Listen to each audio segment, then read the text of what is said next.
I just came to a road. I was down there. I came quite a distance and now I came to a road and I'm facing the west right now. And I've been down there. That's where the aqueduct is, that white stripe down there. And now I am going to go up this hill and go the opposite direction after having walked down in between the aisles of tree for a while, get back onto a road. They build these berms up ever so often. I think it's to capture the water during the winter or something. I don't know. I'm sure it's a water capture of some sort or another, so they don't lose it all. Anyway, so lots of rows of trees going on forever and ever. Some animal came through here. Big paw prints. Probably a coyote, mountain lion. I was filming and not totally paying attention to where I was walking. Oh, when I go uphill, I get out of breath. That's a pretty steep hill. Anyway, there's also very low humidity out here in the desert. I think my lungs like more humidity. Anyway, I made it back to the road I often walk down. I took a little detour. And I'm up here on one of the thoroughfares of the orchards. And harvesting is in progress. It's been going on all throughout the orchard. Periodically, a couple times a month, it seems like, since I think late February. In the early time of my being here, before I realized it was really conventional farming, I had a few, oh, there's a tractor. I had a few, no, that's a forklift. Big forklift. That's what they move these bins around with. Bins are what they put the fruit in. I guess nobody's picking today. So this is looks like a ruby red grove here. Yeah, I had a few grapefruits in my early days. If I saw something beautiful laying on the ground, I seldom ever picked one. Somehow or another, I felt like that was stealing.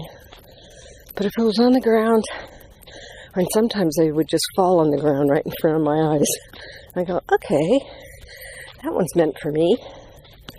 So I enjoyed some. There's a truck that has outhouses and lots of ladders on it. That's for the worker bees when they come.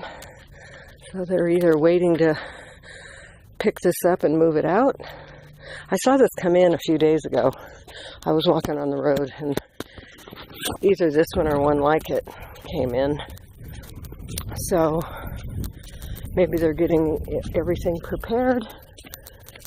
There's obviously nobody here today.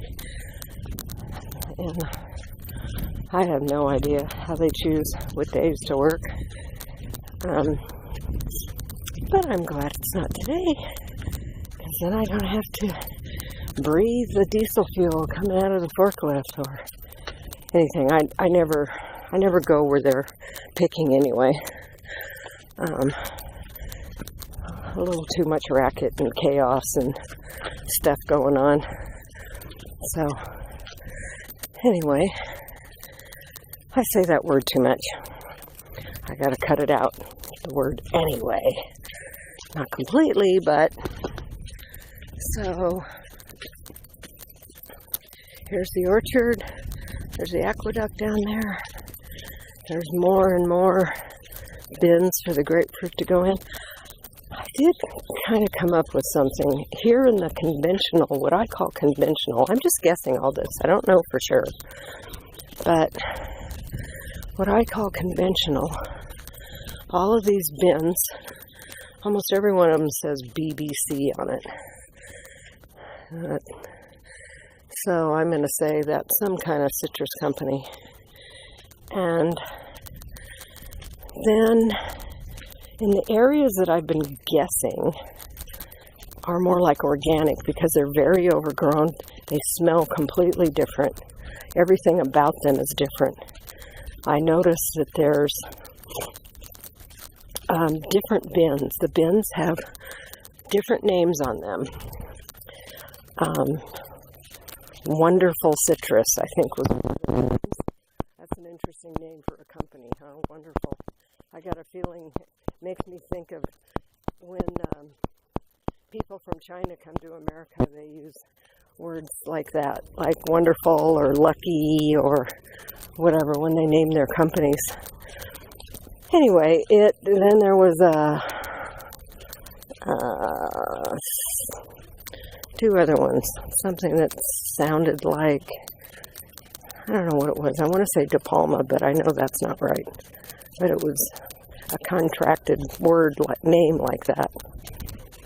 And there were 3 companies covered on these different bins over in that area, which makes me think that I've thought all along that those grows may be organic, or at least being sold as non-GMO or something like that, because I'm pretty sure these orchards are genetically modified to resist certain bugs. There's this Asian citrus pileid or ciliad or something like that bug, I guess, it eats up the grapefruit trees. And I've seen many of the little baby trees having those tags on them. So a lot of these trees get really blighted and they start dropping their leaves. Like these don't look very happy right here. The little segment that's not looking really good. And the next thing you know, they get chopped down and a baby tree is planted in its spot. It's an ongoing process of the maintenance of the orchards. And you don't see, there's a few orchards that are overgrown and all the trees are just great big, huge, gigantic, beautiful, green. I've seldom, when I've walked in amongst those, I've seldom seen any dead trees. So, you know, plants aren't made to, God made perfection. You don't need pesticides and insecticides if you just produced enough food.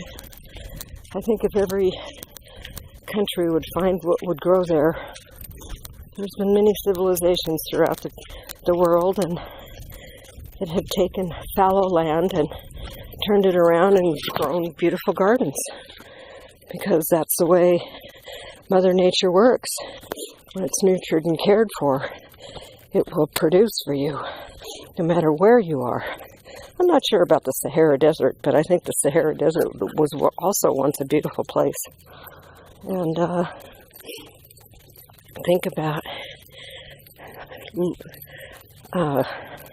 look up Findhorn, Findhorn. It's a place in, I believe it's Finland.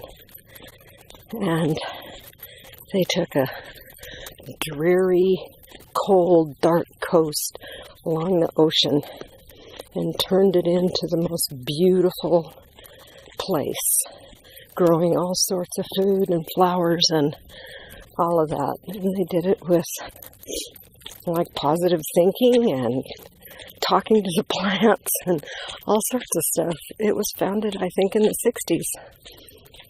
Anyway, I'm back out on my road. I'm going to go down here and up one of these lanes and back home. Bye!